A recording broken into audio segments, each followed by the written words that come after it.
तो हेलो दोस्तों, आपका स्वागत है मेरे ऑफिशियल चैनल यस की लर्निंग पॉइंट पर। तो चलिए दोस्तों, हम लोग कक्षा 12 के केमिस्ट्री का आंसर पेपर कर रहे थे दोस्तों, जिसमें हम लोगों ने चौथे क्वेश्चन तक सभी पार्टों को सॉल्व कर लिया था।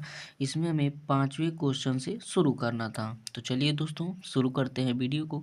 देखिए, 5वें का कॉ क्वेश्चन में फर्स्ट हमें कह रहा है ईंधन सेल क्या होते हैं। यानी कि हमें ईंधन सेल के बारे में लिखना है कि जो ईंधन सेल क्या होते हैं। और कह रहा है साधारण सेल की तुलना में H2O2 ईंधन सेल के दो लाभों का वर्णन करना है। H2O2 के ईंधन सेल के दो लाभों का हमें वर्णन भी करना है। चलिए दोस्तों, इसे हम लोग लिखते हैं। तो देखिए दोस्तों, ये हमारा पार्ट 3 है। देखिए, ईंधन सेल हमें पूछा था ईंधन सेल क्या है, तो हम ईंधन सेल को लिखते हैं। तो लिखते हैं यह ऐसी युक्ति है, यानी जो हमारा ईंधन सेल है वह एक प्रकार की ऐसी युक्ति है या एक ऐसा तरीका है जिसकी सहायता से ईंधन ऊर्जा को विद्युत ऊर्जा में परिवर्तित किया जाता है। यानी कि दोस्तों, जो हमारा ये सेल होता है, यानी कि ये ईंधन ऊर्जा को विद्युत ऊर्जा में परिवर्तित करने का कार्य हमारा ईंधन सेल करता है। यानी कि एक शब्दों में हम लिख सकते हैं इसको कि ईंधन ऊर्जा को विद्युत ऊर्जा में परिवर्तित करने का जो कार्य करता है वह ईंधन सेल कहलाता है। इसे ही ईंधन सेल कहते हैं। तो इसे हम लोग देखिए क्या कर रहा है, एक ऐसी युक्ति है जिसकी सहायता से ईंधन ऊर्जा को विद्युत ऊर्जा में परिवर्तित कर किया जाता है। इसे ही ईंधन सेल कहा जाता है।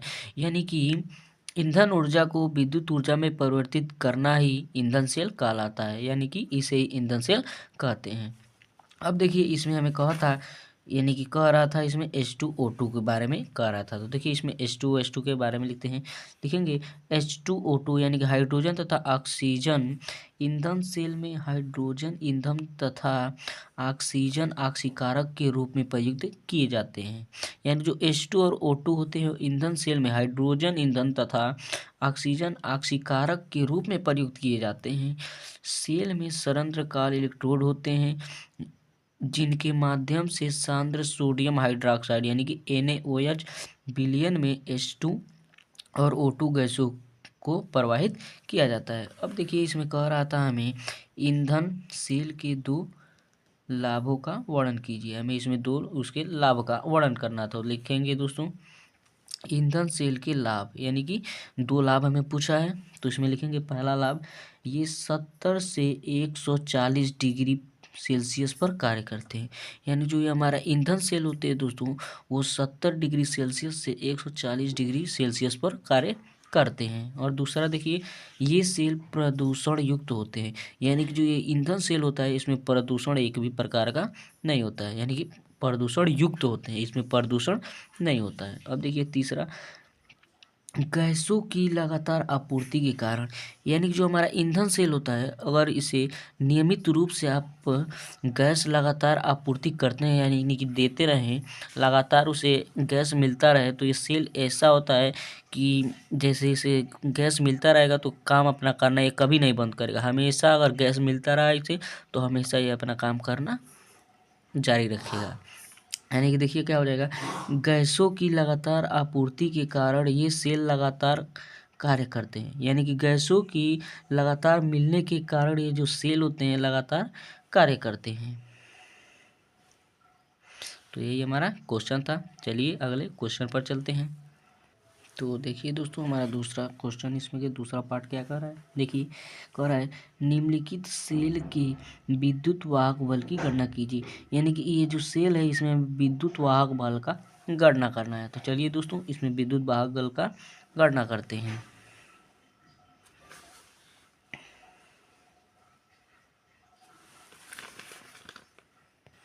तो चलिए इसे हम लोग लिखते हैं। तो देखिए, ये हमारा दूसरा क्वेश्चन है इसमें का। देखिए क्या होगा, ये हमारा देखिए Mg, ये Mg है, ये हमारा सॉलिड यानी कि ठोस अवस्था में है। और ये देखिए ये Mg+2 की ओर जा रहा है। यानी कि हम इससे कह सकते हैं कि जो हमारा Mg है वो 2 इलेक्ट्रॉन को त्याग रहा है, इसलिए इस पे +2 आ रहा है। यानी कि ये 2 इलेक्ट्रॉन त्याग रहा है। तो हम लोग जानते हैं जो इलेक्ट्रॉन को त्यागता है वो हमारा ऑक्सीकरण अभिक्रिया होता है, ऑक्सीकरण करण, ये हमारा ऑक्सीकरण अपक्रिया है। अब देखिए इसमें हमारा Cu भी दिया है, हमारा देखिए Cu+2 हमारा Cu की ओर जा रहा है, यानी कि इसके पास इलेक्ट्रॉन है लेकिन ये हमारा इलेक्ट्रॉन यानी कि यह ग्रहण कर रहा है, यानी कि इस यहाँ पर इलेक्ट्रॉन ग्रहण कर रहा है, 2 इलेक्ट्रॉन ग्रहण कर रहा है, तो हमारा यहाँ पर 2 इलेक्ट्रॉन यहाँ पर ग्रहण कर लेगा। तो हम लोग जानते हैं जो इलेक्ट्रॉन ग्रहण करता है वो हमारा अपचयन अपक्रिया होता है, ये हमारा अपचयन अपक्रिया हो जाएगा। अब देखिए ये जो 2 इलेक्ट्रॉन है, ये 2 इलेक्ट्रॉन और ये 2 इलेक्ट्रॉन ये कट जाएंगे, तो हमारा संपूर्ण अपक्रिया होगी जो हो जाएगी Mg सॉलिड, और इसमें हमारा Cu2+ बचा, Cu2+, और ये अपक्रिया हमारा यहाँ पर Mg2+ बच जाएगा, Mg2+ ये हमारा Cu बच जाएगा, ये हमारा Cu सॉलिड हो जाएगा, ये हमारा ये बच जाएगा, ये संपूर्ण अपक्रिया हो जाएगी। इसमें यदि हम अपना n का मान निकालें, यहाँ पर n का मान निकालेंगे तो देखिए यहाँ पर 2 इलेक्ट्रॉनों के आदान प्रदान, इधर भी 2 इलेक्ट्रॉनों का आदान प्रदान, यानी कि जो हमारा n का मान होगा वो हमारा यहाँ पर 2 हो जाएगा, n का मान हमारा यहाँ पर 2 आ जाएगा, यानी कि इधर भी 2 का इलेक्ट्रॉन का आदान प्रदान हो रहा था, इधर भी 2 इलेक्ट्रॉन का आदान प्रदान हो रहा था, यानी कि n का मान हमारा 2 हो जाएगा, क्योंकि इलेक्ट्रॉनों का आदान प्रदान केवल 2 ही हुआ है। अब चलिए हम अपने विद्युत वाहक बल का गणना करते हैं।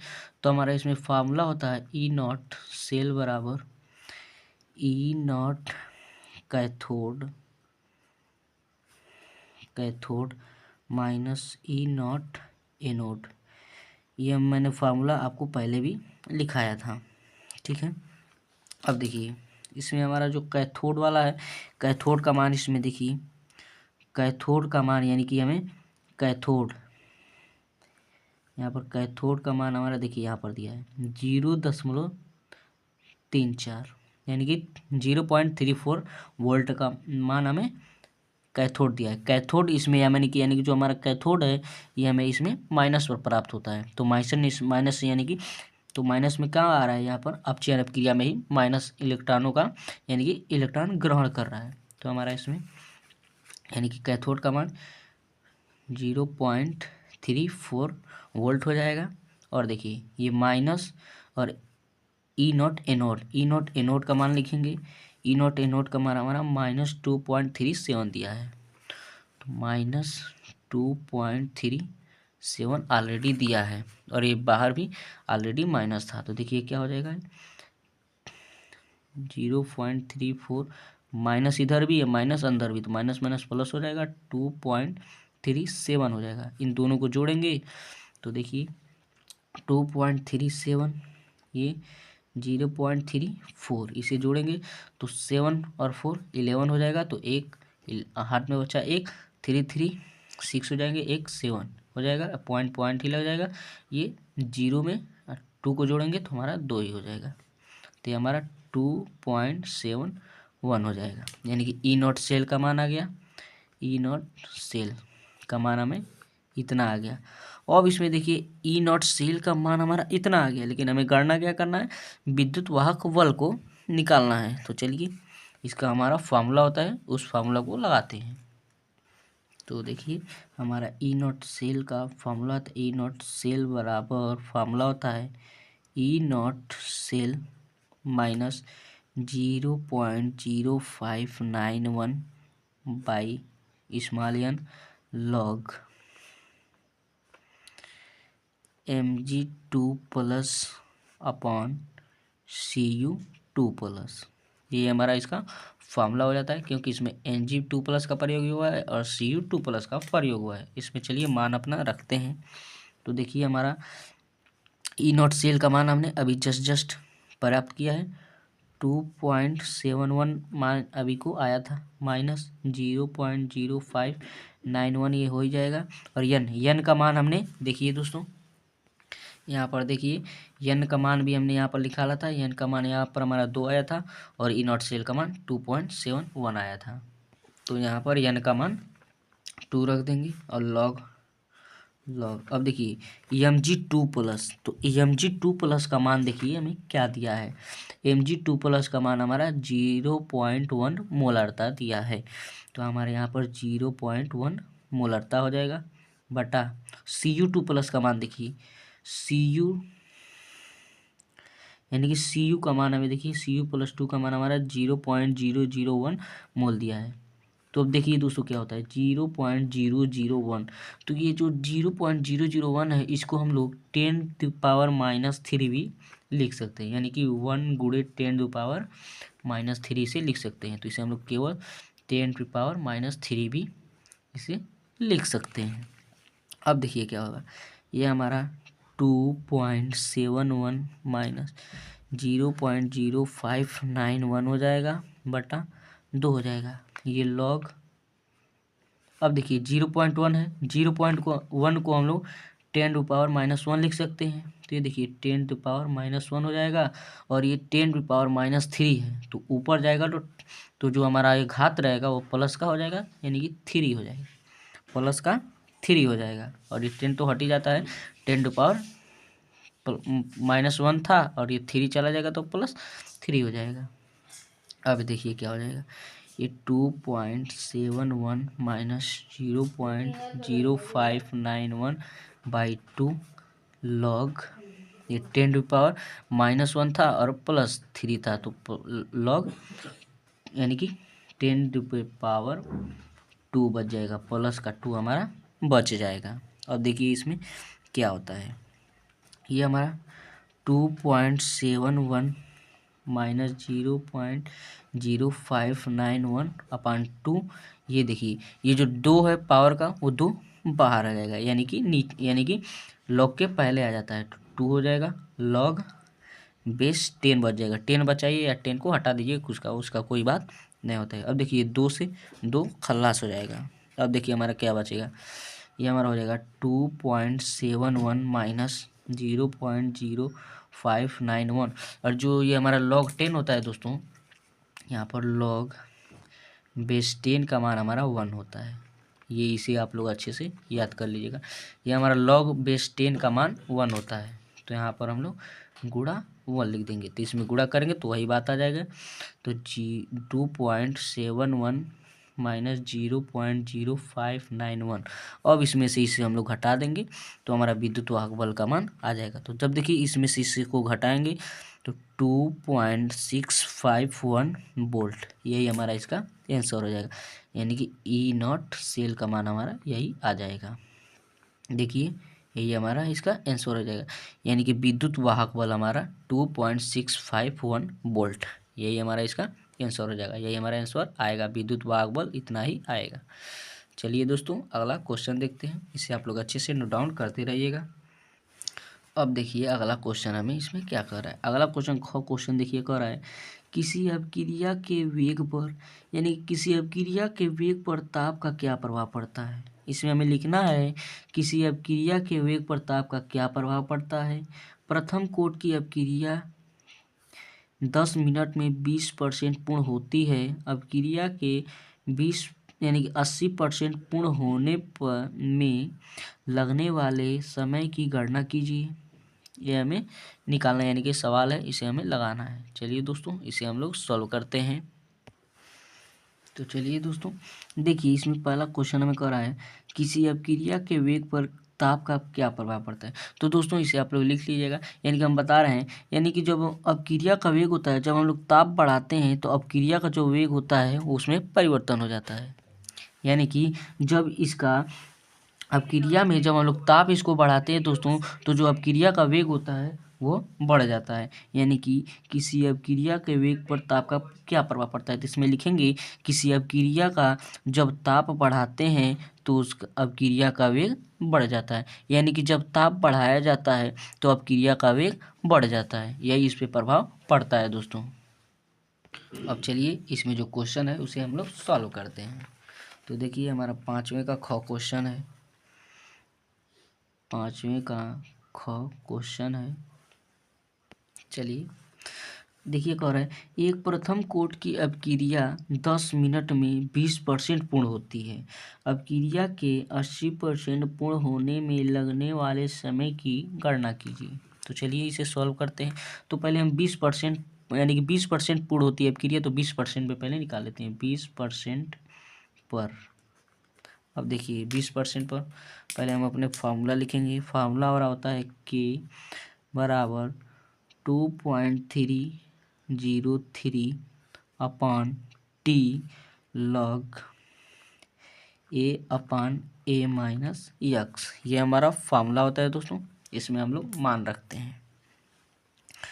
तो के बराबर हो जाएगा 2.303 अपान टी। टी का मान हमें दिया है। टी का मान देखिए 10 मिनट, यानी टी का मान हमें दे दिया है 10 मिनट लॉग। ये हमारा प्रारंभिक अपक्रिया के लिए ए का मान हम लोग 100 मान लेंगे, ये 100 हो जाएगा। और ये ए का मान 100 माइनस यक्स। यक्स का मान देखिए कह रहा है 20% पूर्ण होती है, यानी कि यक्स का मान हमारा 20 यानी कि 20 हो जाएगा। अब देखिए के बराबर हो जाएगा 2.303 अपान 10 हो जाएगा। ये लॉग 100 बटा ये हमारा 100 में से 20 घटा देंगे तो हमारा 80 यानी कि 80 बच जाएगा। ये 0 से 0 कट जाएगा। ये 2 से 5 बार में है, 2 से 4, 2 दूना 4, 2 बार में कट जाएगा।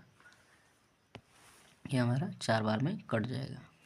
तो देखिए हमारा क्या हो जाएगा, के बराबर 2.303 अपान 10 लॉग 5/4 बच जाएगा। अब देखिए हमारा एक फार्मूला होता है लॉग यम अपान एन बराबर होता है लॉग यम माइनस लॉग एन। ये हमारा फार्मूला होता है, दोस्तों। इस यानी कि log 5/4 पर इसी को लागू करेंगे। देखिए इसमें क्या हो जाएगा, हमारा हो जाएगा के बराबर 2.303 अपान 10 लॉग, इस फार्मूले पर लगाएंगे तो लॉग यम का मान 5 है माइनस लॉग एन का मान 4 है। देखिए दोस्तों इसमें जो हमें यहाँ पर 10/8 आया था, इसे हम लोगों ने काटा है। इसे काटना नहीं है क्योंकि हमें 5 और 4 यानी कि log 5 और log 8 का मान हमें मालूम नहीं है। तो यहाँ पर 10/8 आया था तो 10/8 ही रहेगा। यहाँ पर 10 बना लीजिए, यहाँ पर 8 बना लीजिए, यहाँ पर 10 ही हो जाएगा और यहाँ पर 8 हो जाएगा। इसे आप लोग बना लीजिए क्योंकि हमें देखिए इसमें हमें log 2 का मान दिया है और log 8 का मान दिया है, इसलिए इसमें log 8 का मान हमें रखना है। हमें इसमें यानी कि इसको काटना नहीं है। यहाँ पर हमने काट दिया था तो इसे हमें काटना नहीं है। तो अब देखिए क्या हो जाएगा, के बराबर हो जाएगा 2.303 अपान 10। और देखिए log बेस 10 आ गया। ये log बेस 10 का मान हमने आपको बताया था 1 होता है, 1 माइनस log 8 का मान देखिए हमें पेपर में दिया है। log 8 का मान 0.9031, हमें log 8 का मान दिया है 0.9031, हमें log 8 का मान दिया है। अब देखिए क्या हो जाएगा, के बराबर हो जाएगा 2.303 अपान 10। और ये इसमें से घटा देंगे, इसमें से हम घटाएंगे तो 0.0969 ये हमारे बच जाएगा। तो इसे हम लोग समीकरण 1 मान लेंगे। अब देखिए इसमें अब 20% पूर्ण होती है, यहाँ पर हो गया है। अब अपक्रिया के 80% पूर्ण होने में लगा समय की गणना करना है। यानी कि देखिए पहले अपक्रिया में 10 मिनट समय लगा है तो 20% पूर्ण हुआ है। अब इसमें 80% पूर्ण होने में लगने वाले समय, हमें इसमें समय के गणना करना है, यानी कि टी का मान हमें ज्ञात करना है। तो अब देखिए 80% पर निकालेंगे, 80% पर।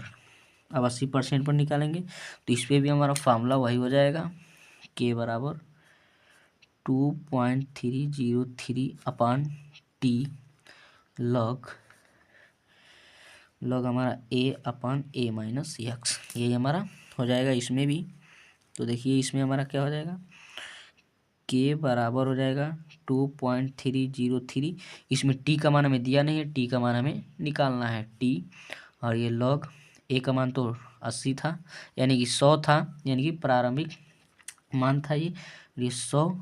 अब देखिए ए यानी कि यक्स, यक्स का मान इसमें देखिए 80% पूर्ण अपक्रिया होती है, तो यानी कि यक्स का मान इसमें हमारा 80 हो जाएगा, -80 हो जाएगा। यहीं पर इसे सॉल्व कर देते हैं दोस्तों। अब देखिए ये हमारा क्या हो जाएगा, यही तो हमारा हो जाएगा के बराबर 2.303 अपान टी। ये लॉग, यहाँ पर देखिए लॉग, यहाँ पर 100 था, और 100/100 में से 80 घटाएंगे तो 20 बच जाएगा, तो हमारा यहाँ पर 100/20 बच जाएगा, यही हमारा होगा। अब इसे देखिए क्या करेंगे, अब ये के बराबर 2.303 अपान टी हो जाएगा, और लॉग ये 0 कट जाएगा, ये 10/2। जिस तरह उस पर हम लोग फार्मूला लगाया था, इस पर भी फार्मूला लगा देंगे, तो के बराबर हो जाएगा 2.303 अपान टी।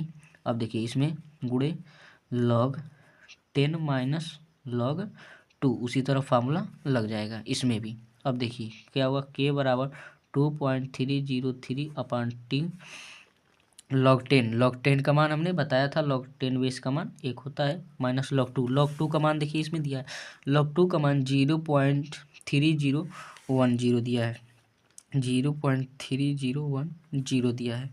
अब देखिए के बराबर हो जाएगा 2.303 अपान टी गुणा, अब इसमें से हम घटा के देंगे, तो हमारा देखिए जब इसमें से घटाएंगे तो हमारा मान 0.699 आ जाएगा, ये हमारा समीकरण 2 बन जाएगा। अब देखिए क्या करेंगे, लिखेंगे समीकरण 1 तथा 2 से, ये हमारा समीकरण 2 बन गया। अब लिखेंगे समीकरण 1 तथा 2 से।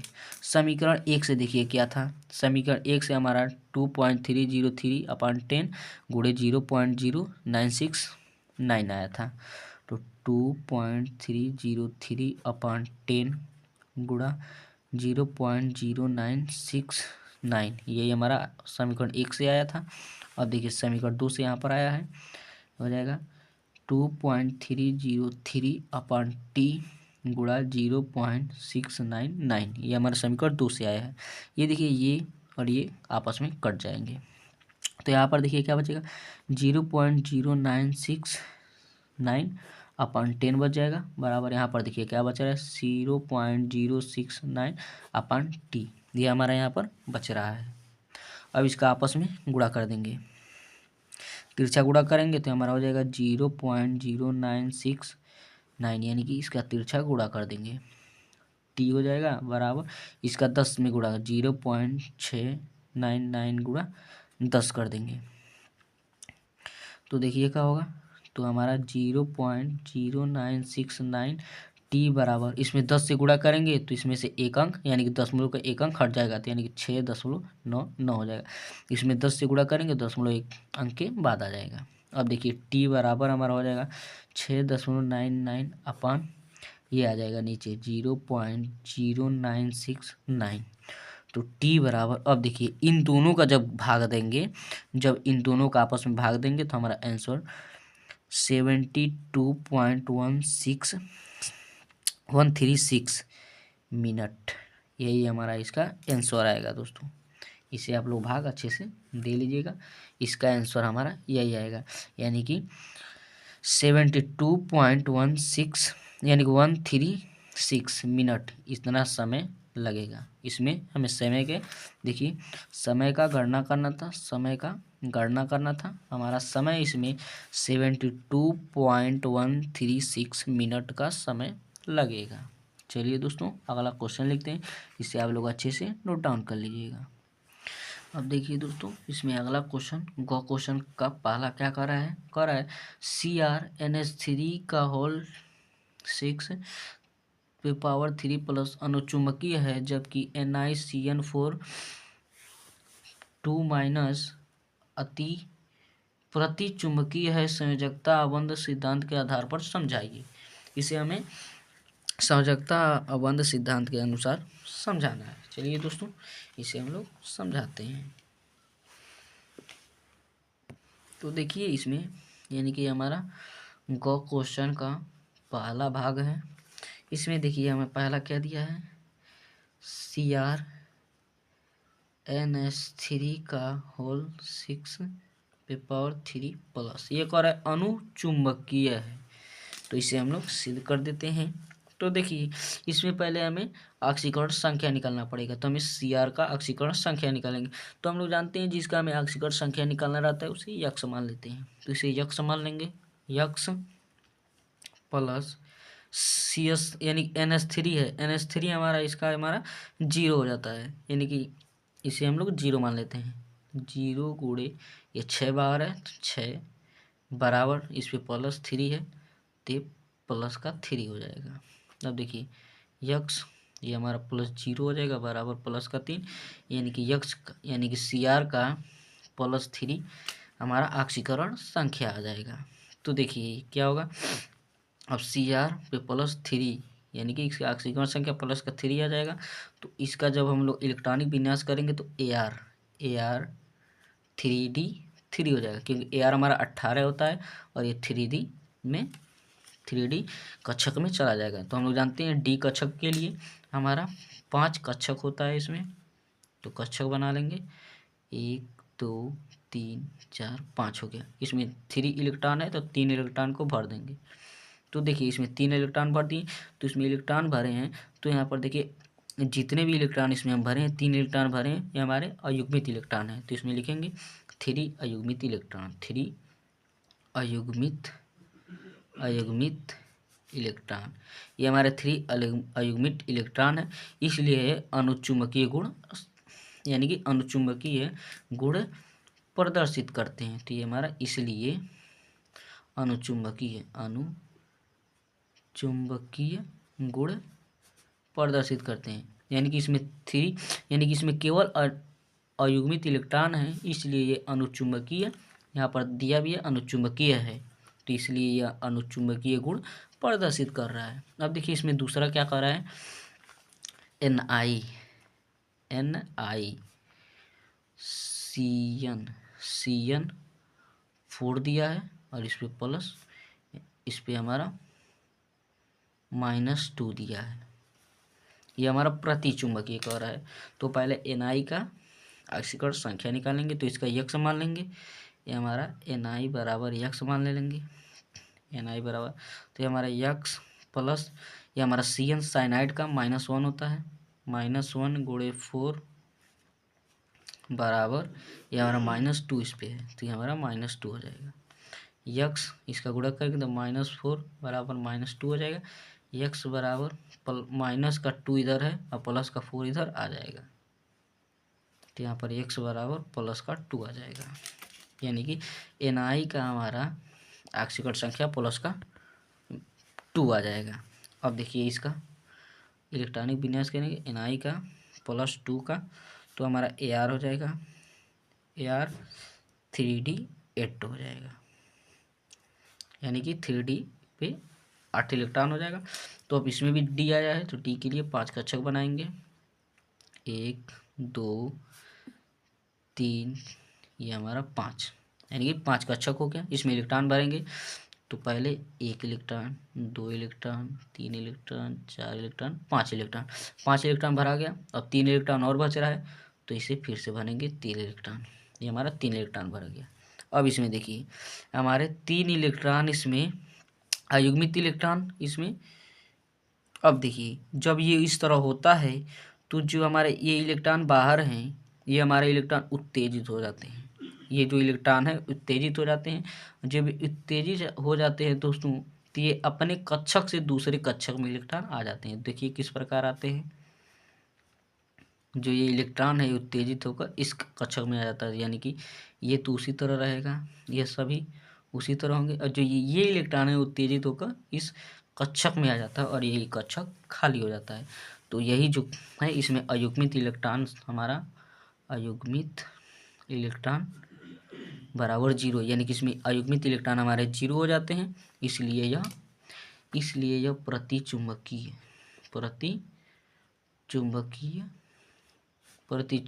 गुण प्रदर्शित करता है। इसलिए यह प्रतिचुंबकीय गुण प्रदर्शित करता है क्योंकि इसमें एक भी अयुग्मित इलेक्ट्रॉन नहीं है और इसमें तीनों के तीनों हमारे अयुग्मित इलेक्ट्रॉन थे, इसलिए ये अनुचुंबकीय गुण प्रदर्शित करता है। यही हमारा ये क्वेश्चन था दोस्तों। चलिए अगला क्वेश्चन देखते हैं। अब देखिए अगला क्वेश्चन इसमें सेकंड का है, निम्नलिखित उपसंयोजन यौगिकों के IUPAC नाम लिखिए। इसमें हमें इसका IUPAC नाम लिखना है। चलिए इसका IUPAC नाम लिखते हैं। तो देखिए दोस्तों ये हमारा दूसरा है, इसका ये हमारा ओ दिया है, इसमें ओ, इसका हमें IUPAC नाम लिखना है। तो ये हमारा KCr2C2O4 का होल ट्वाइस, यही हमारा इसका IUPAC नाम लिखना है। IUPAC नेम, इसका IUPAC नेम लिखना है। तो चलिए इसका IUPAC नेम लिखते हैं। इसमें देखिए फ्रंट पे हमारा ये पोटेशियम आया है और H2O आता है, तो इसके लिए एक्वा लिखते हैं, एक्वा, और ये ऑक्सीलेटो आया है, तो इसका हमारा जो IUPAC नाम हो जाएगा वो हो जाएगा पोटेशियम।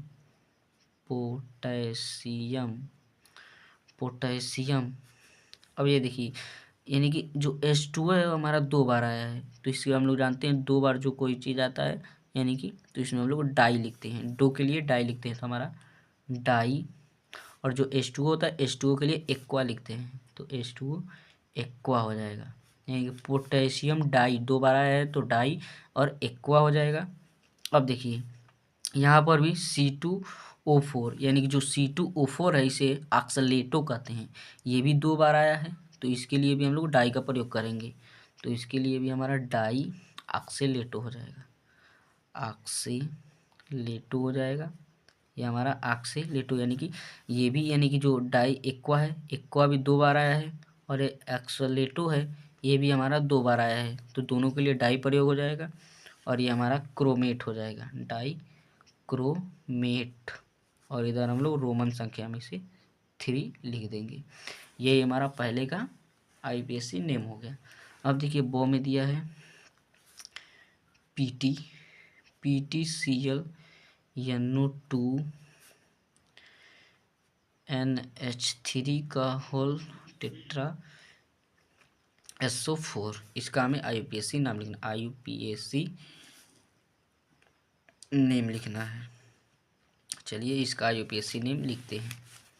अब देखिए इसका IUPAC नेम क्या हो जाएगा, ये देखिए एमीन, यहाँ पर NO2 आया, ये एमीन आ गया है।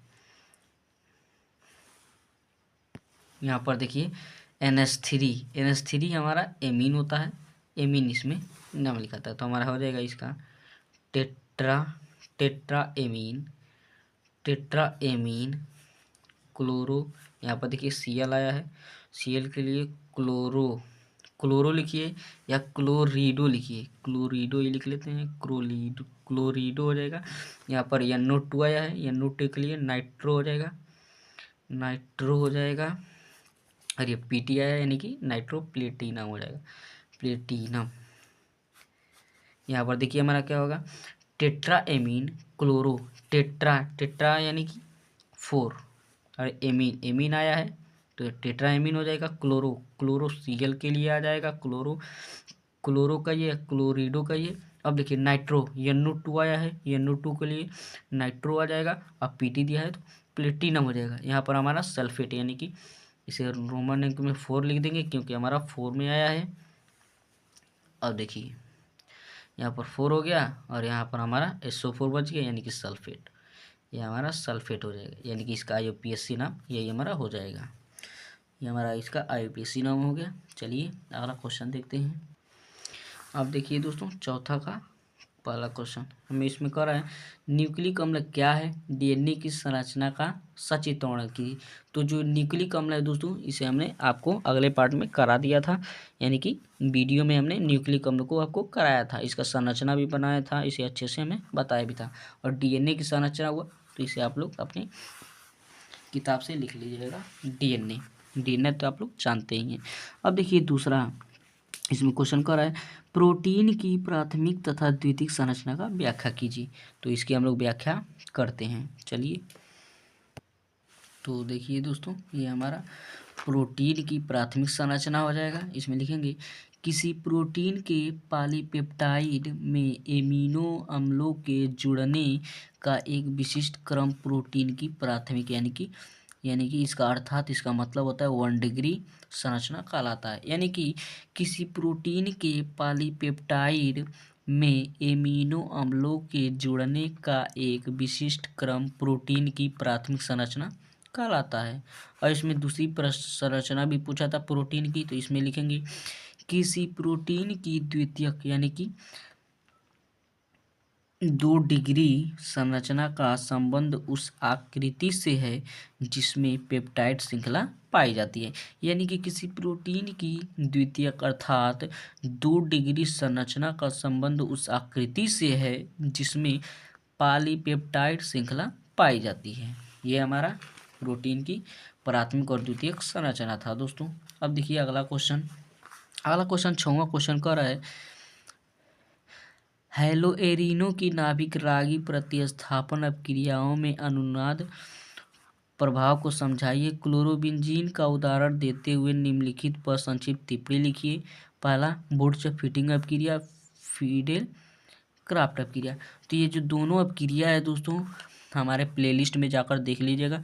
हमने वहाँ पर 30 से 31 अपक्रिया एकदम बढ़िया से अच्छे से एग्जाम्पल दे देकर समझाया है, उसे आप लोग अच्छे से जाकर देख लीजिएगा। उसमें वुड्स फिटिंग अपक्रिया भी कराया गया है, फीटेल क्राफ्ट अपक्रिया भी कराया गया है। उसमें 30 से 31 ऐसी अपक्रिया हैं जिसे आपके बोर्ड में आने की संभावना है। उसमें से आप लोग 5, 6, 7, 8 जितना हो अपने अच्छे से तैयार कर लीजिएगा। उसमें से 100% गारंटी है कि आपके परीक्षा में आएगा। अब देखिए इसके अथवा क्वेश्चन करते हैं। देखिए क्या होता है जब केवल रासायनिक समीकरण देना है। तो देखिए पहला कर रहा है एथिल ब्रोमाइड की अपक्रिया सोडियम एथॉक्साइड से। चलिए इसका क्रिया कराते हैं। देखिए दोस्तों ये हमारा 6वां क्वेश्चन है। इसमें पहला देखिए क्या कर रहा है एथिल ब्रोमाइड की अपक्रिया सोडियम एथॉक्साइड से। यानी कि एथिल ब्रोमाइड का हमारा फॉर्मूला होता है CH3CH2Br। ये हमारा एथिल ब्रोमाइड होता है। यानी कि हमारा एथिल ब्रोमाइड होता है ब्रोमाइड। ये हमारा एथिल ब्रोमाइड होता है। जब इसकी अपक्रिया सोडियम एथॉक्साइड यानी कि यानी कि NaOC2H5 के साथ कराते हैं। तो देखिए जब इसके साथ हम इसकी जब अपक्रिया कराते हैं तो देखिए क्या बनता है। जब इसके साथ अपक्रिया करा देते हैं तो हमारा C2H5O बनता है, प्लस ये जो देखिए यहाँ पर जो हमारा Na है वो Br के साथ अपक्रिया कर लेता है। Na Br के साथ अपक्रिया कर लेता है और यहाँ पर हमारा NaBr बना लेता है। NaBr यानी कि सोडियम ब्रोमाइड इधर बना लेता है। यहाँ पर देखिए एथिल ब्रोमाइड की जब अपक्रिया यहाँ पर सोडियम एथॉक्साइड के साथ कराते हैं तो यहाँ पर ये देखिए हमारा क्या बनता है डाई एथिल ईथर बनता है तथा सोडियम ब्रोमाइड का निर्माण होता है।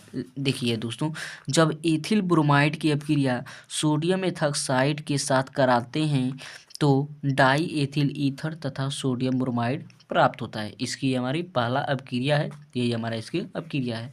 अब देखिए इसमें दूसरा क्या कर रहा है।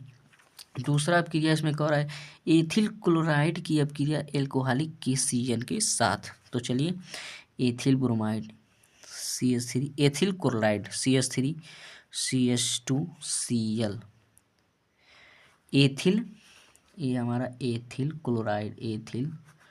क्लोराइड। अब देखिए एथिल क्लोराइड की अपक्रिया एल्कोहलिक KCN लिखेंगे KCN एल्कोहलिक KCN के साथ कराते हैं तो ये हमारा पोटेशियम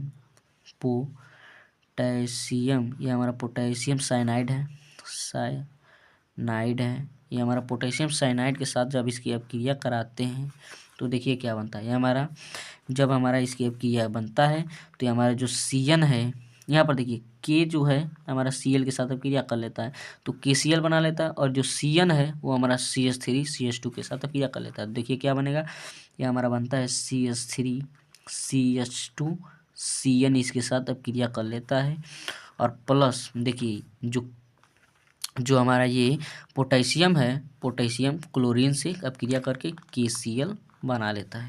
तो देखिए क्या बनाता है, ये हमारा साइनाइड हो गया, यानी कि एथिल साइनाइड हो गया। एथिल साइनाइड बना लेता है, एथिल साइनाइड, एथिल साइनाइड बना लेता है, और ये हमारा पोटेशियम क्लोराइड हो गया, ये हमारा पोटेशियम क्लोराइड बना लेता है।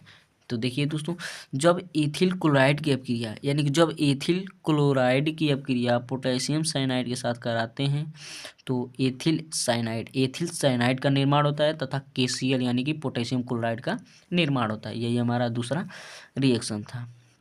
अब देखिए इसमें तीसरा देखिए क्या है, तीसरा क्या हो रहा है, क्लोरोबेंजीन की अपक्रिया नाइट्रिक अम्ल से, यानी कि HNO3 के साथ, यानी क्लोरोबेंजीन की अपक्रिया नाइट्रिक अम्ल यानी कि HNO3 के साथ कराते हैं। तो ये हमारा क्लोरोबेंजीन पहले बना लेंगे, ये हमारा क्लोरोबेंजीन होता है, इसके ऊपर Cl लगा देंगे, ये हमारा क्लोरोबेंजीन हो गया, यानी कि हमारा ये हमारा क्लोरोबेंजीन हो गया। जब इसकी अपक्रिया HNO3 यानी कि नाइट्रिक अम्ल, ये हमारा नाइट्रिक अम्ल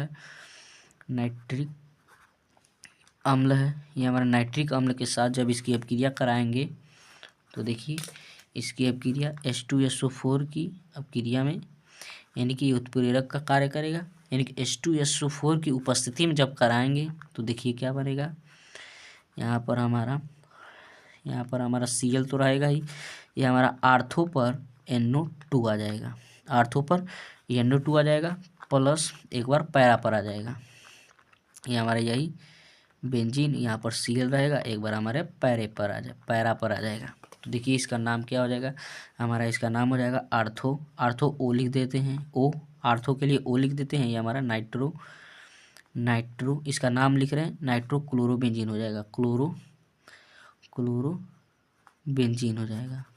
उसी प्रकार इसका ये हमारा पैरा है, पैरा हो जाएगा, पैरा नाइट्रो क्लोरोबेंजीन, ये हमारा इसका हो जाएगा, इसका हमारा ये IUPAC नेम हो जाएगा।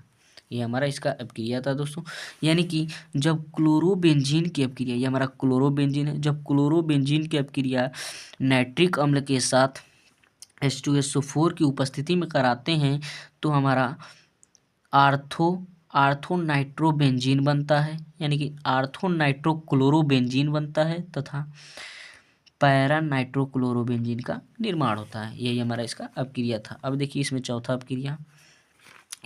अपक्रिया कह रहा है, N-ब्यूटिल क्लोराइड की अपक्रिया एल्कोहलिक KOH के साथ, इसके साथ अब कराते हैं दोस्तों। तो ब्यूटिल क्लोराइड के साथ, तो N-ब्यूटिल की क्रिया कराते हैं दोस्तों। देखिए इसमें क्या हो जाएगा, N-ब्यूटिल के साथ कराना है, तो यानी कि Cl CH2 CH2 CH2 CH3, यानी कि हमारा N-ब्यूटिल क्लोराइड है, N-ब्यूटिल हमारा ये क्लोराइड है, जब इसकी अपक्रिया एल्कोहलिक KOH के साथ कराते हैं तो ये हमारा यहाँ पर ब्यूटीन बनाता है, CH डबल बॉन्ड CH2 यहाँ पर CH3 बनाता है, प्लस यहाँ पर देखिए ये हमारा जो K है ये Cl के साथ अपक्रिया कर लेता है, यानी कि जो हमारा ये पोटेशियम है जो क्लोरीन के साथ अपक्रिया करके KCl बना लेता है, प्लस यहाँ पर जो हमारा OH है इसमें से एक H को लेकर, यानी कि यहाँ पर देखिए एक H की कमी हुई है, वही एक H इधर आकर H2O का निर्माण कर लेता है, प्लस H2O का निर्माण यहाँ पर कर देता है। यही हमारा इसका अपक्रिया था दोस्तों। ये हमारा पोटेशियम क्लोराइड है, यहाँ पर हमारा ये जल हो गया, और ये हमारा ब्यूटीन है, ये हमारा ब्यूटीन यहाँ पर प्राप्त हुआ है। यही हमारा इसका अपक्रिया था दोस्तों। अब देखिए इसमें पांचवा अपक्रिया क्या कर रहा है। पांचवा अपक्रिया इसमें कह रहा है एथिल ब्रोमाइड की अपक्रिया शुष्क ईथर की उपस्थिति में मैग्नीशियम धातु के साथ होती है। तो इसका अपक्रिया कराएंगे, यानी कि एथिल ब्रोमाइड, देखिए एथिल ब्रोमाइड की अपक्रिया, तो लिखेंगे एथिल ब्रोमाइड पहले। तो एथिल ब्रोमाइड का हमारा सूत्र CH3CH2Br होता है। इसकी अपक्रिया मैग्नीशियम धातु के साथ कराएंगे। इसकी अपक्रिया जब मैग्नीशियम धातु के साथ कराते हैं शुष्क ईथर की उपस्थिति में, शुष्क ईथर की उपस्थिति में कराते हैं, तो ये हमारा आपस में अपक्रिया कर लेता है, यानी कि CH3CH2, ये हमारा MgBr, ये हमारा आपस में अपक्रिया कर लेता है। यानी कि देखिए ये हमारा क्या हो जाएगा, यानी कि जब एथिल ब्रोमाइड, ये हमारा एथिल ब्रोमाइड है, ब्रोमाइड, जब एथिल ब्रोमाइड की अपक्रिया मैग्नीशियम धातु के साथ शुष्क ईथर की उपस्थिति में कराते हैं तो CH3CH2MgBr का निर्माण होता है। यानी कि एथिल ब्रोमाइड ये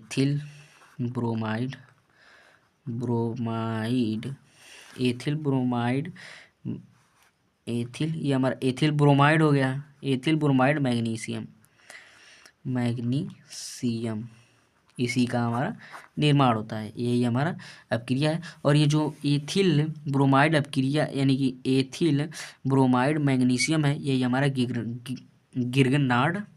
गिर्गनार्ड अपक्रिया अभिकर्मक भी होता है। गिर्गनार्ड हमारा अभिकर्मक भी होता है दोस्तों। यही हमारा इसका रिएक्शन था। ये हमारा रिएक्शन खत्म हुआ। चलिए अगला क्वेश्चन पर लिखते हैं। अब देखिए इसमें हमारा अगला क्वेश्चन क्वेश्चन कर रहा है निम्नलिखित पर संक्षिप्त टिप्पणी लिखिए। शर्करा के किण्वन से अम्ल का बनाना है, रायमंड टिमार अपक्रिया लिखना है और विलियमसन संश्लेषण लिखना है। चलिए दोस्तों इसे हम लोग लिखते हैं। अब देखिए दोस्तों, चलिए अब इस अपक्रिया को लिखते हैं। टिप्पणी करना है तो हम पहले लिखेंगे शर्करा के किण्वन से इथेनॉल का बनाना। तो चलिए इसे हम लोग पहले लिखते हैं। तो देखिए दोस्तों, ये हमारा 6वें का क्वेश्चन, यानी कि शर्करा के किण्वन से इथेनॉल का बनना। तो लिखेंगे शर्करा के किण्वन से इथेनॉल का बनना। तो पहले हम लोग किण्वन लिखते हैं कि किण्वन होता क्या है। तो लिखेंगे दोस्तों एंजाइमों की उपस्थिति में, यानी कि जो हमारे एंजाइम होते हैं, एंजाइमों की उपस्थिति में जटिल कार्बनिक अणुओं का टूटकर छोटे या सरल अणुओं में बदलना ही किण्वन कहलाता है। यानी कि जो हमारा एंजाइम होते हैं, एंजाइम की उपस्थिति में जो हमारे जटिल कार्बनिक अणु होते हैं, जब वो छोटे छोटे या सरल अणुओं में जब टूटते हैं तो उसी जो टूटने की जो क्रिया होती है उसे ही किण्वन कहते हैं। यही हमारा किण्वन है।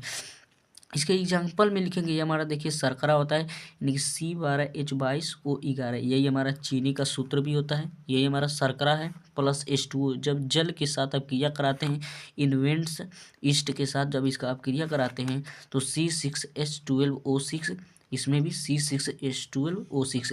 ये दोनों फार्मूला दोनों समान ही हैं, लेकिन इसमें से एक हमारा ग्लूकोज है, दूसरा हमारा फ्रक्टोज है।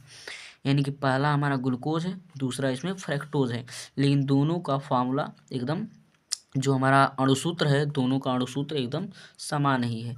यानी कि जब शर्करा और जल की अपक्रिया इन्वेंट्स और ईस्ट की उपस्थिति में कराते हैं तो हमारा ग्लूकोज तथा फ्रक्टोज का निर्माण होता है। अब देखिए इसमें से या ग्लूकोज यहाँ पर ले लीजिए या फ्रक्टोज ले लीजिए, क्योंकि दोनों का अणुसूत्र समान है।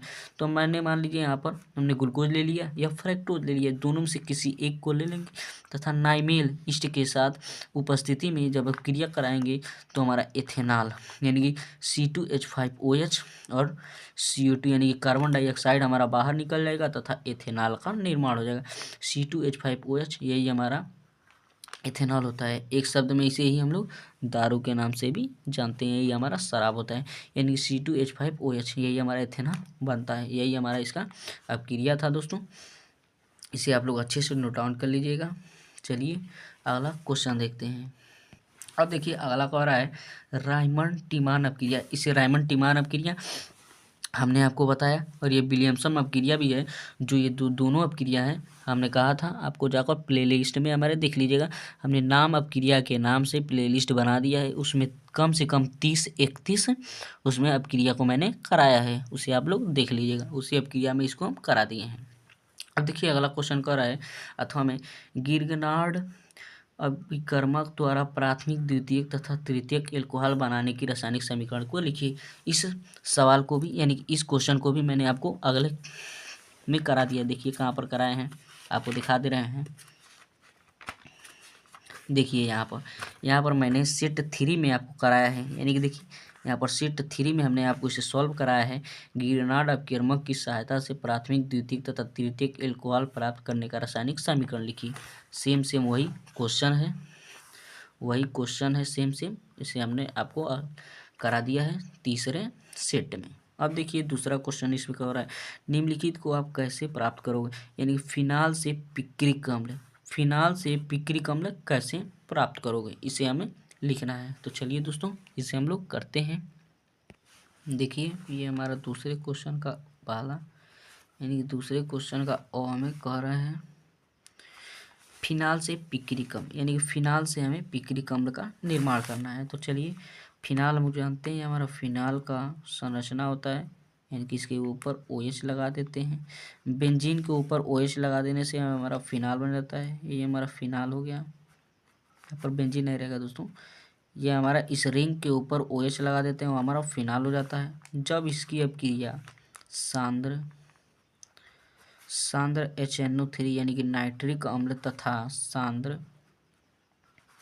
H2SO4 के साथ जब इसकी अपक्रिया कराते हैं दोस्तों, तो ये हमारा यानी कि जब फिनाल की अपक्रिया सांद्र HNO3 नाइट्रिक अम्ल के साथ तथा सांद्र सल्फ्यूरिक अम्ल यानी कि H2SO4 के साथ अपक्रिया कराते हैं, तो ये हमारा OH यहीं पर रहता है। यहाँ पर देखिए पैरा पर हमारा NO2 यानी कि नाइट्रो जुड़ जाता है, ये आर्थो पर और यहाँ पर देखिए पैरा पर भी हमारा NO2 जुड़ जाता है और यहाँ पर भी आर्थो पर हमारा NO2 जुड़ जाता है। यही हमारा यानी कि ये हमारा प्राप्त हो गया पिक्रिक अम्ल, यही हमारा पिक्रिक अम्ल होता है। तो इसका हम लोग IUPAC नाम लिखेंगे तो हो जाएगा 2, 4, 6 3 बार आया है, यानी कि नाइट्रो 3 बार आया है तो 3 बार हो जाएगा ट्राई नाइट्रो और ये हमारा फिनाल हो जाएगा। यही हमारा इसका IUPAC नाम हो जाएगा, यानी 2, 4, 6 ट्राई नाइट्रो फिनाल, यही हमारा इसका संरचना हो जाएगा दोस्तों। यही हमारा इसका तो हमारा IUPAC नाम हो गया। ये हमारा पहला था। अब देखिए इसमें बॉक क्या कर रहा है, इसमें बहुत देखिए कर एथेनॉल से मेथेनॉल, यानी कि एथेनॉल से हमें मेथेनॉल प्राप्त करना है। चलिए दोस्तों एथेनॉल से मेथेनॉल प्राप्त करते हैं। तो देखिए एथेनॉल का हमारा फार्मूला होता है CH3CH2OH, इसे आप लोग C2H5OH भी लिख सकते हैं। ये हमारा एथेनॉल होता है, अब देखिए जब इसकी अपक्रिया यानी कि एथेनॉल, ये हमारे जब एथेनॉल की अपक्रिया, देखिए जब एथेनॉल की अपक्रिया यानी कि अपक्रिया कराएं, इसको जब ऑक्सीकृत कराते हैं,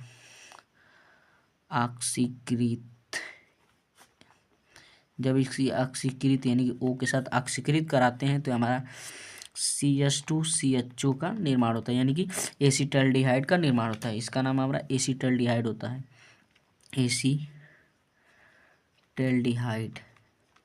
यानी कि देखिए जब इथेनॉल को ऑक्सीकृत कराते हैं तो एसिटल्डिहाइड का निर्माण होता है, और जब एसिटल्डिहाइड को ऑक्सीकृत करते हैं, जब हम लोग इसे ऑक्सीकृत करते हैं तो हमें पता है हमें अम्ल का निर्माण होता है, यानी कि अम्ल बनता है, यानी कि CH3COOH, यानी कि हमारा एसिटिक अम्ल बनता है, यहाँ पर एसिटिक अम्ल बनता है। अब देखिए ये हमारा एसिटिक अम्ल प्राप्त हो गया। अब इसकी जब अपक्रिया, यहाँ पर देखिए जब इसकी अपक्रिया NH3 जब इसकी अपक्रिया अमोनिया यानी कि NH3 के साथ अपक्रिया कराते हैं, तो देखिए जब इसकी अपक्रिया यहाँ पर कराते हैं दोस्तों, तो देखिए यहाँ पर हम लिख देते हैं क्या बनता है।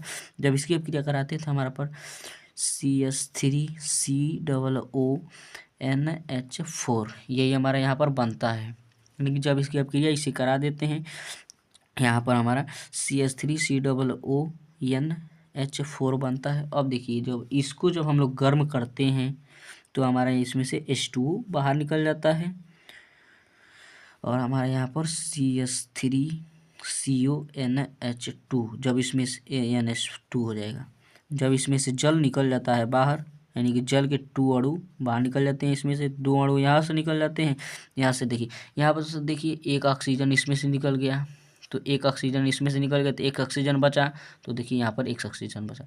इसमें 2H2O निकला, यानी कि 2H2 निकला, तो 2H2 यहाँ पर 2H2 बच गया, इसमें से 2 निकल कर यहाँ पर आ गया है, तो ये हमारा इसमें माइनस, यानी कि H2O बाहर निकल गया है। तो यहाँ पर ये बना, तो ये हमारा एसीटामाइड होता है, एसीटामाइड हो जाता है, माइड, ये हमारा इसमें से H2O निकल जाता है, तो हमारा एसीटामाइड बन जाता है। अब देखिए, जब एसीटामाइड को अब क्रिया Br2 या यहाँ पर लिख देते हैं KOH, यानी कि एल्कोहलिक पोटेशियम के साथ आप क्रिया जब इसका करा देते हैं, तो ये हमारा CH3NH2 का निर्माण होता है, यानी कि CH3NH2 का निर्माण होता है। इसका नाम हमारा मेथिल एमीन होता है, मेथिल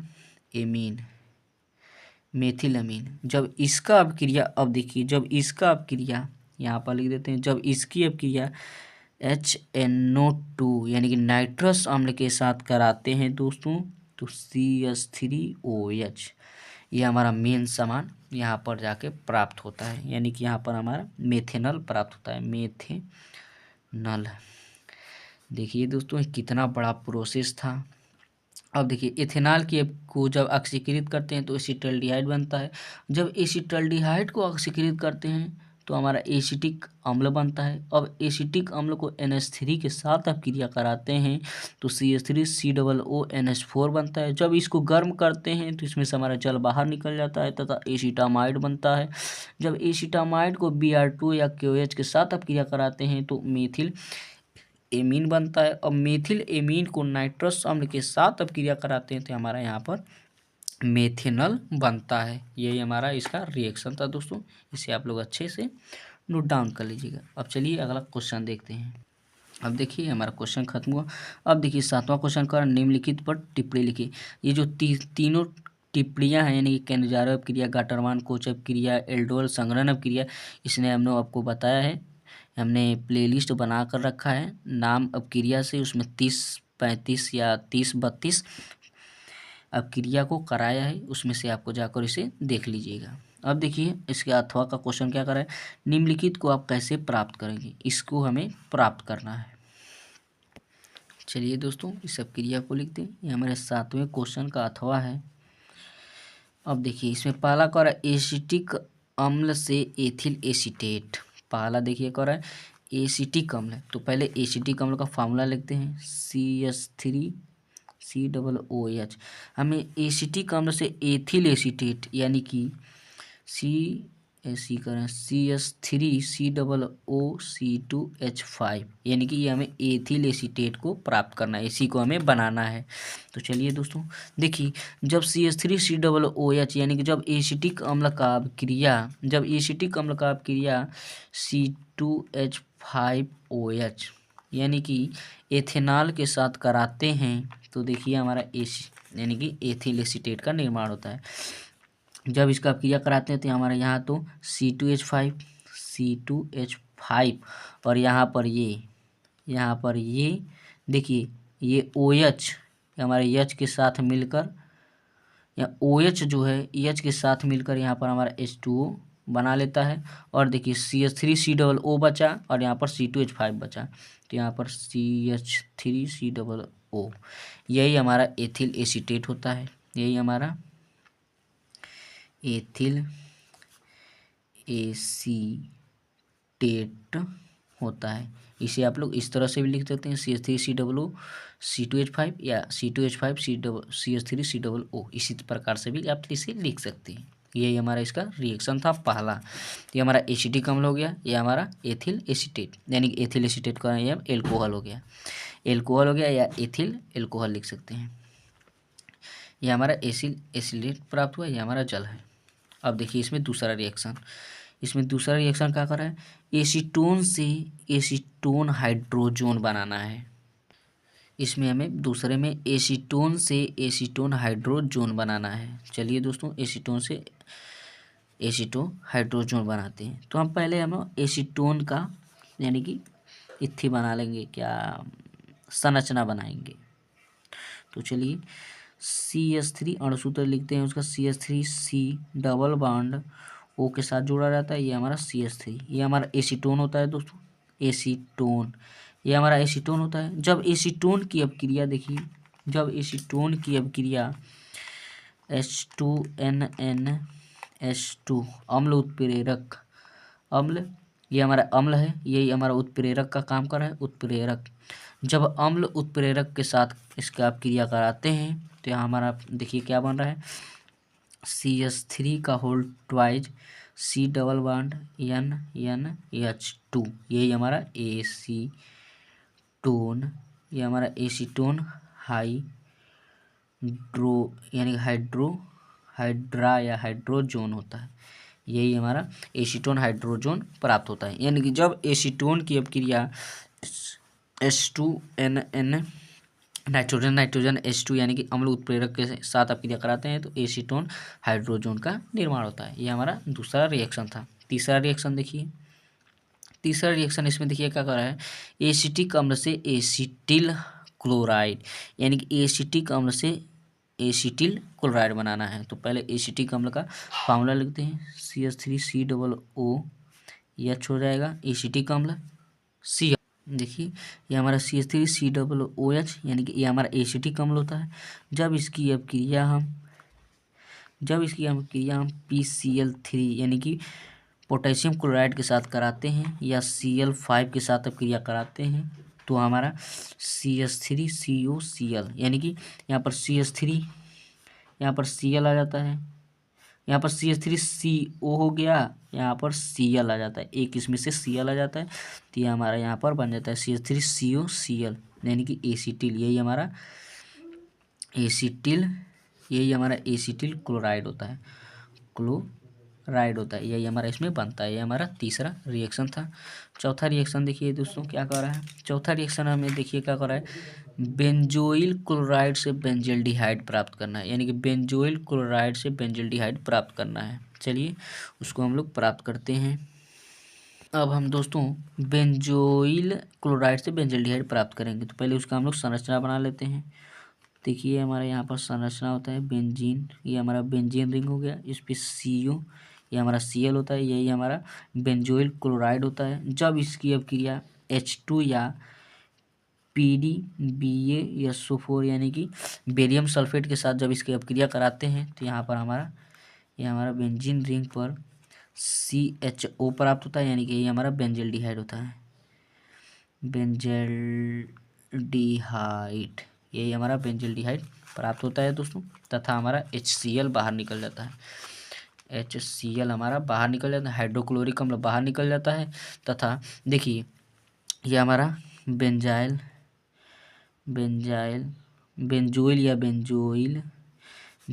क्लोराइड है, ये हमारा बेंजोइल क्लोराइड है। जब इसकी बेंजोइल क्लोराइड की अपक्रिया H2 या PdBaSO4 यानी कि बेरियम सल्फेट के साथ कराते हैं तो हमारा बेंजल्डिहाइड प्राप्त होता है तथा HCl यानी कि ये हमारा HCl अम्ल प्राप्त होता है। अब देखिए इसमें पांचवा अपक्रिया क्या कर रहा है, पांचवा अपक्रिया इसमें बेंजेमाइड से बेंजोइक अम्ल बनाना है। तो चलिए बेंजेमाइड से बेंजोइक अम्ल बनाते हैं। तो पहले बेंजेमाइड लिखेंगे, तो बेंजेमाइड का पहले हम लोग सूत्र लिख लेंगे यानी कि अणुसूत्र लिखेंगे। तो हमारा बेंजेमाइड का अणुसूत्र C6H5CONH2, ये हमारा बेंजेमाइड होता है, बेंजेमाइड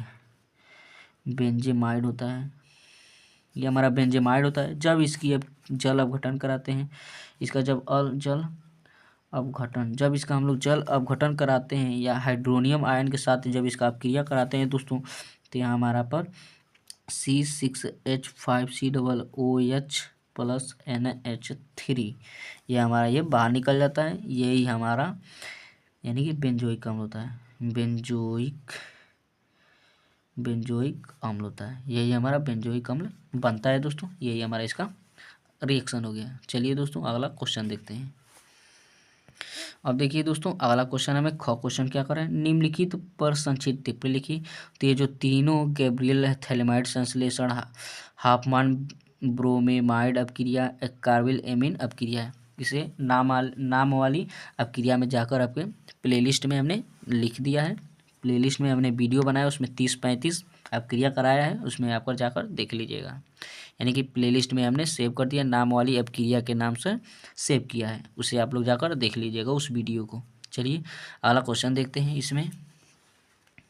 इसमें देखिए हमें अगला क्वेश्चन इसमें कह रहा है। अगला क्वेश्चन एक क्वेश्चन है मेरा, इसमें अथवा क्वेश्चन देखिए कह रहा है एनिलीन से बेंजीन डाइएज़ोनियम क्लोराइड किस प्रकार बनाया जाता है। बेंजीन डाइएज़ोनियम क्लोराइड को निम्नलिखित में से आप किस प्रकार प्रदर्शित करेंगे। बेंजीन से, क्लोरोबेंजीन से, नाइट्रोबेंजीन से हमें इसे प्राप्त करना है। चलिए इसे हम लोग लिखते हैं। देखिए दोस्तों, ये हमारा लास्ट क्वेश्चन है। देखिए हमारा अथवा वाला क्वेश्चन है, एनिलीन से बेंजीन डाइएज़ोनियम बनाना है। तो पहले एनिलीन का संरचना बना लेते हैं। ये हमारा एनिलीन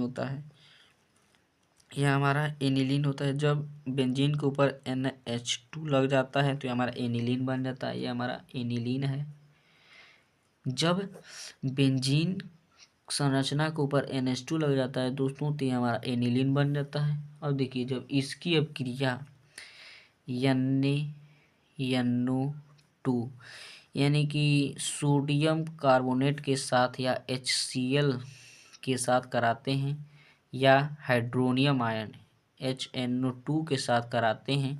देखिए जब एनिलीन की अपक्रिया सोडियम कार्बोनेट, हाइड्रोक्लोरिक अम्ल या हाइड्रोनियम आयन के साथ कराते हैं तो हमारा यहाँ पर बेंजीन डाइएज़ोनियम का निर्माण होता है। यहाँ पर N2Cl- यानी कि ये हमारा बेंजीन डाइएज़ोनियम,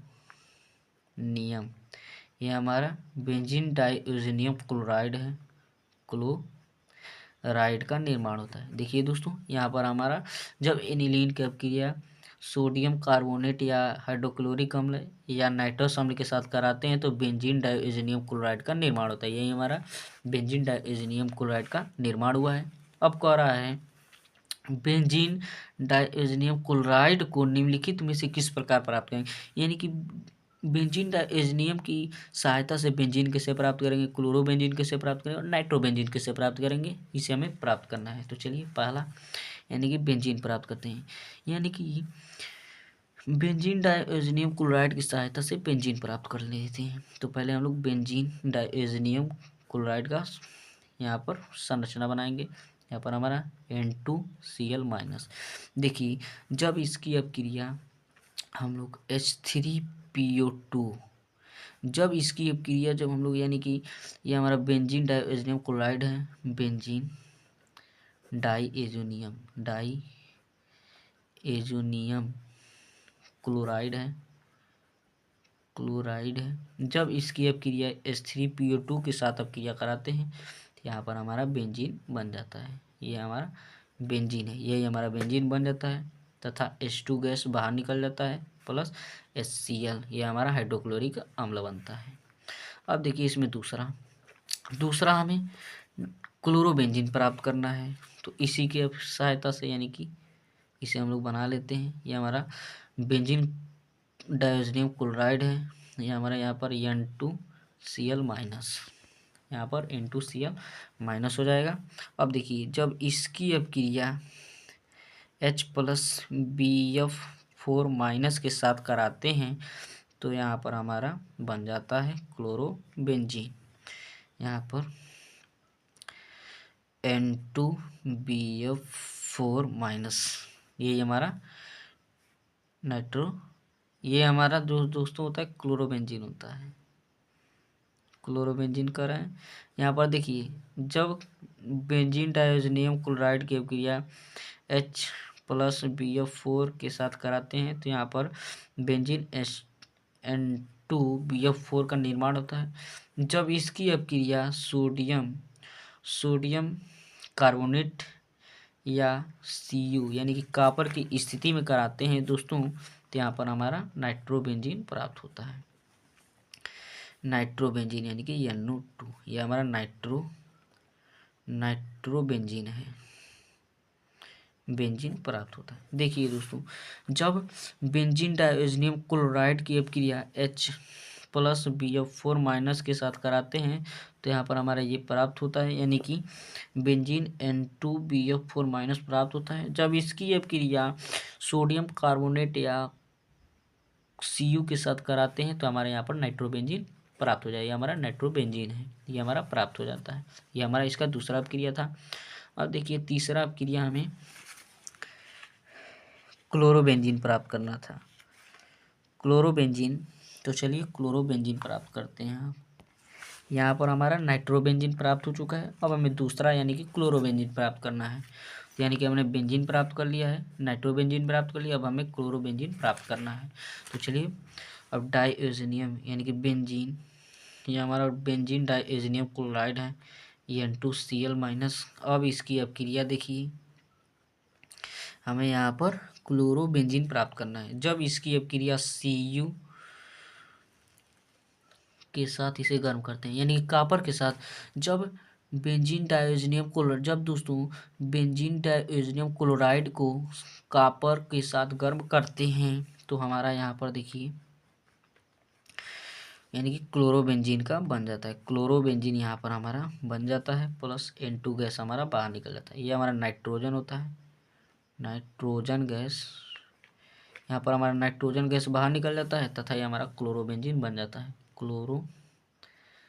क्लोरोबेंजीन बन जाता है। देखिए दोस्तों, जब बेंजीन डायोजनियम क्लोराइड को Cu यानी कि कॉपर के साथ गर्म करते हैं तो हमारा क्लोरोबेंजीन प्राप्त होता है तथा नाइट्रोजन गैस बाहर निकल जाता है। यही हमारा रिएक्शन था दोस्तों। ये हमारा क्वेश्चन खत्म हुआ। तो जय हिंद दोस्तों, मिलते हैं अगले वीडियो में। यदि आपको वीडियो अच्छा लगे तो चैनल को सब्सक्राइब करें तथा वीडियो को लाइक करें। जय हिंद, मिलते हैं अगले वीडियो में अगले सेट के साथ।